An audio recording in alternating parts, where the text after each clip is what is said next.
Le soleil couchant embrasait les toits de Kamurocho, quartier chaud de Tokyo où les néons clignotaient déjà. Dans un izakaya enfumé, Kazuma Kiryu, un jeune yakuza au regard perçant, buvait son saké en silence. Son visage buriné trahissait une histoire tumultueuse, gravée dans son corps comme les tatouages de dragon qui s'enroulaient de son cou à ses poings. Kazuma n'avait jamais connu la vie paisible. Enfant, il avait grandi dans l'orphelinat d'une femme au grand cœur, Shindo, qu'il avait élevé comme son propre fils. Mais le destin l'avait rattrapé, le liant à la pègre dès son adolescence. Recruté par le clan Tojo, il s'était rapidement distingué par sa loyauté et sa bravoure, devenant un lieutenant respecté. Cependant, le monde des yakuza était impitoyable. Un jour, Kazuma se retrouva pris dans un piège, accusé d'un meurtre qu'il n'avait pas commis. Pour protéger son clan et l'amour de sa vie, Yumi, il s'est sacrifié, acceptant une peine de prison à vie. 10 longues années s'écoulèrent derrière les barreaux. Kazuma, hanté par le souvenir de Yumi et le poids de la trahison, n'avait jamais perdu espoir. Il s'était entraîné sans relâche, aiguisant son esprit et son corps, attendant le jour où il pourrait enfin retrouver sa liberté et laver son honneur. Lorsque les portes de la prison se sont enfin ouvertes, Kazuma était un homme changé. Son regard était plus froid, son cœur plus déterminé. Il n'était plus le jeune homme impétueux d'autrefois, mais un guerrier brisé par la tragédie, prêt à affronter son destin. De retour à Kamurocho, Kazuma a découvert un monde bouleversé. Le clan Tojo était en proie à des luttes intestines, menacé par l'ascension d'un nouveau clan rival, les Sumiyoshi. Son ancien mentor, Shimano, était introuvable, laissant le clan dans le chaos. Guidé par son sens de l'honneur et sa loyauté envers ses anciens frères d'armes, Kazuma a décidé de prendre les choses en main. Il s'est juré de retrouver Shimano, de démasquer les traîtres et de ramener la paix dans le clan Tojo. Le combat de Kazuma l'a conduit dans les bas-fonds de Kamurocho, où il a affronté d'impitoyables ennemis. Des yakuzas assoiffés de pouvoir, des politiciens corrompus, des trafiquants sans scrupules, tous se dressaient sur son chemin. Chaque épreuve l'a transformé un peu plus, le rapprochant de la bête qui sommeillait en lui. Son tatouage de dragon, symbole de force et de puissance, semblait prendre vie à chaque combat, déchaînant une rage vengeresse. Au fil des alliances et des trahisons, Kazuma s'est fait un nom dans le monde des yakuza. Sa réputation de guerrier impitoyable et d'homme d'honneur a commencé à se propager, attirant l'attention des figures les plus influentes du milieu. La route vers la vengeance a finalement conduit Kazuma à Shimano, l'homme qui l'avait trahi et détruit sa vie. Un duel impitoyable s'est engagé, un combat à mort où l'honneur et la loyauté étaient en jeu. Kazuma a triomphé, mais sa victoire était amère. Le clan Tojo était affaibli, les rues de Kamurocho étaient ensanglantées, et le prix de la paix était exorbitant. Le dragon d'Irezumi avait accompli son destin. Kazuma Kiryu, brisé mais toujours debout, a décidé de tourner la page sur son passé. Il a quitté le monde des yakuza pour se consacrer à la protection des innocents, devenant un symbole de justice dans un monde corrompu. 10 années ont passé depuis la chute de Shimano. Kazuma Kiryu, désormais connu sous le nom de Dragon de Dojima, a trouvé une nouvelle vie à Okinawa, où il dirige un orphelinat pour enfants défavorisés. Mais la paix est fragile.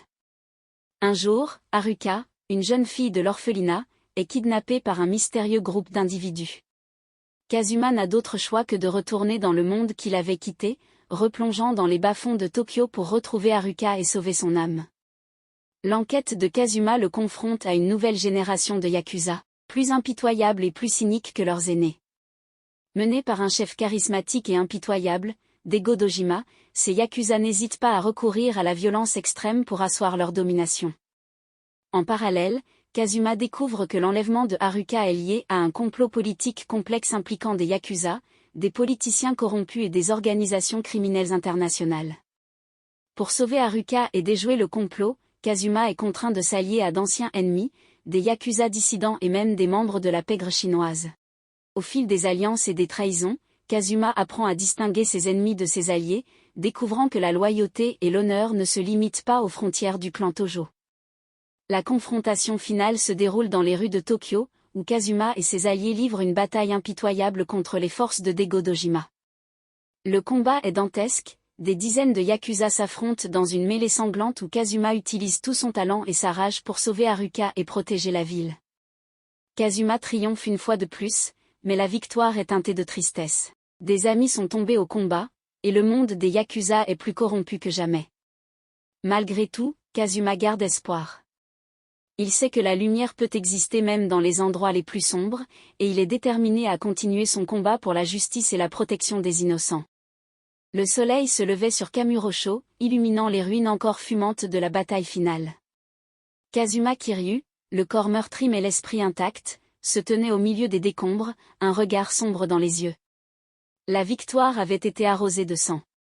Des amis étaient tombés, ennemis et alliés confondus. Le clan Tojo était exsangue, son avenir incertain. Et dans le cœur de Kazuma, une profonde cicatrice s'était gravée, un souvenir indélébile des horreurs qu'il avait vues. Mais la vie continuait. Haruka, saine et sauve, était de retour à l'orphelinat d'Okinawa, entourée de l'affection des enfants et du personnel.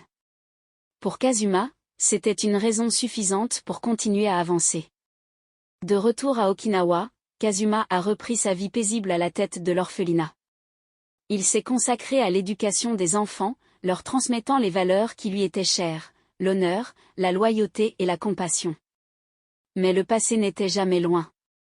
Des yakuza repentis venaient régulièrement lui demander conseil, des anciens ennemis cherchaient à se racheter, et des politiciens corrompus tentaient de profiter de sa situation. Kazuma a su faire face à ces épreuves avec sagesse et discernement. Il a aidé les yakuza repentis à se réinsérer dans la société, il a pardonné à ses anciens ennemis et il a résisté aux tentations du pouvoir. Au fil des années, Kazuma est devenu une figure respectée, un symbole de sagesse et de rédemption dans le monde des yakuza.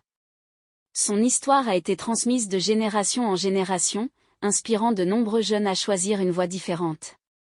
Le dragon d'Irezumi s'est peut-être éteint, mais son héritage continue de vivre. Son combat pour la justice et la protection des innocents a laissé une marque indélébile sur le Japon, et son nom continue de résonner dans les cœurs de tous ceux qui aspirent à un monde meilleur. 10 années après la bataille de Kamurocho, Kazuma Kiryu coulait une vie paisible à Okinawa. L'ombre du dragon d'Irezumi semblait s'être dissipée, laissant place à la sérénité d'une vie simple. Mais un jour, des murmures troublants parvinrent à ses oreilles. Des yakuza d'un clan rival, les Jimwin, parlaient d'une nouvelle arme redoutable, un katana légendaire capable de trancher le destin. Le nom de cette arme ? Le dragon d'Irezumi. Le cœur de Kazuma se serra. La légende du dragon d'Irezumi était intimement liée à son passé, à ses années de yakuza et à la violence qu'il avait combattue. L'idée que cette arme puisse tomber entre de mauvaises mains le terrifiait. Convaincu qu'il était de son devoir d'intervenir, Kazuma quitta Okinawa pour se rendre à Tokyo, l'antre des Jimwin.